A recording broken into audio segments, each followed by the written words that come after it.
when God of War 1 finished, a majority of the team split off and they started making God of War 2. And a couple of us, myself included, and Vasily, the lead programmer, we went off and we started making the God of War 3 engine, and that would have been March of 2005. So we knew we had to get a head start because the goal was that when the majority of the members of the team finished God of War 2, that there'd be an engine, a technology, an art pipeline, all that good stuff in place that, you know, we could start making a game, maybe even a look of like what this thing is supposed to look like. To start with, we have a very powerful machine now. We have PS3 that has lots and lots of power. But that power needs to be used wisely. That's the challenging part.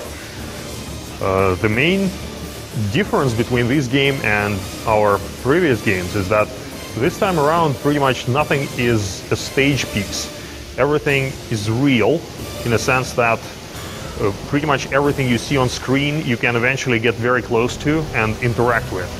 We left God of War 2 at a pretty high moment with the gods scaling Mount Olympus with an army of, the Titans scaling Mount Olympus with the army of Titans and Kratos on the back of Gaia, and that's setting the bar pretty high. I look at it as a gamer, what would I expect God of War 3 to start with? Well, I would expect to be part of that war.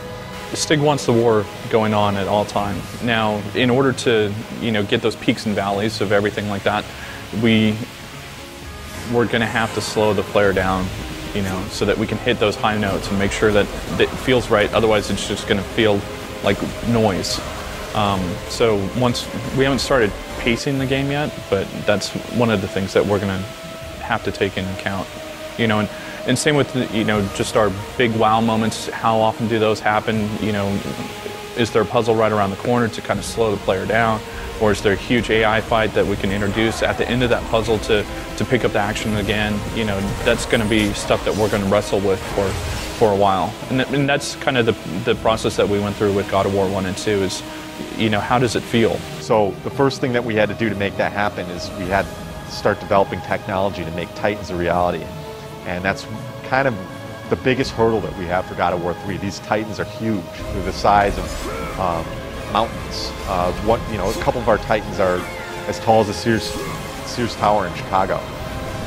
Put that in gameplay perspective, we could actually take Colossus from God of War 2 and put it in a Titan's hand like a Barbie doll.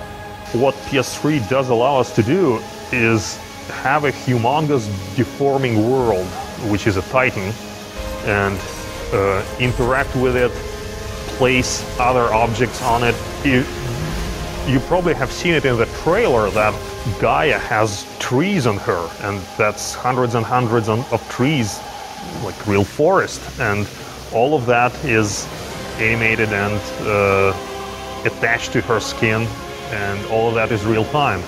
Well, that's where we want to take the look. It's like we don't want these environments to be static environments. If we're going to go through a jungle like what we're showing in the trailer, we want that thing on the back of a living, breathing character that's moving around and affecting gameplay while all that stuff's going on. And that's the inspiration from the art right there. Is like, where can we take levels that's not the standard laissez-faire thing that we see in other games?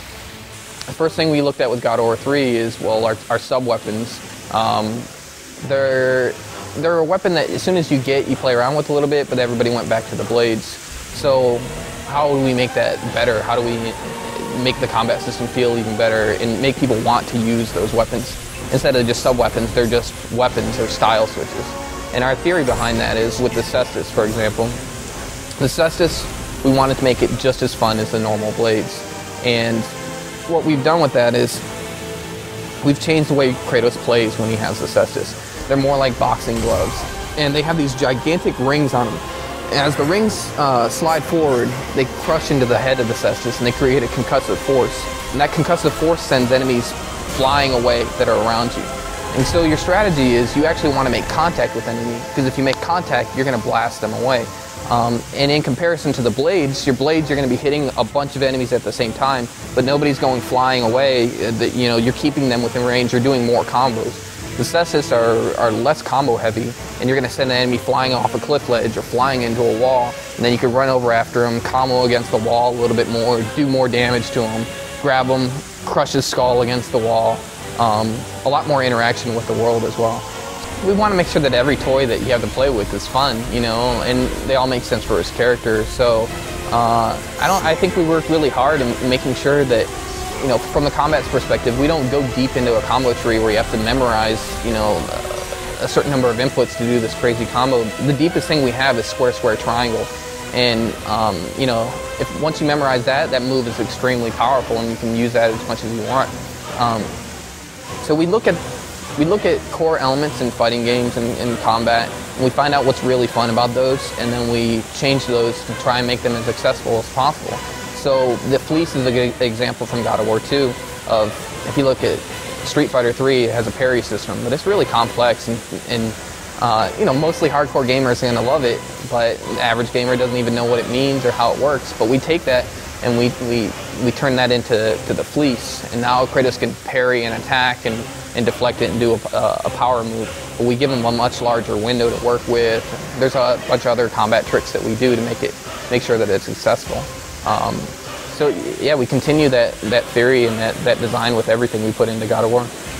We know the expectations for God of War 3 are very high with the public and with our fan base, and that's fantastic because that means that, you know, we delivered on those first 2 products, and then we have a big following, and whatever those expectations are that, you know, the public are looking for, I think that us as game developers and as fans of the series, our expectations are even higher. And it's like, you know, there's been a couple times that we've been making this, especially like from an art end, where you go through those moments of trepidation, like, is this good enough?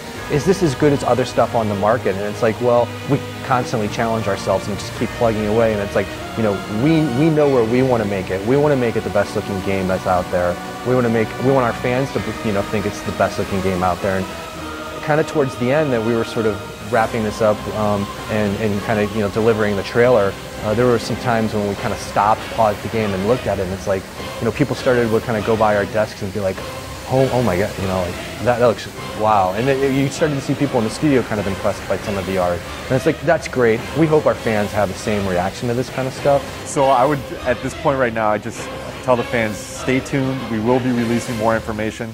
Expect something playable at E3, as well as possibly a release date. And we're working our butts off right now to try to, like, do the series justice. Thank you.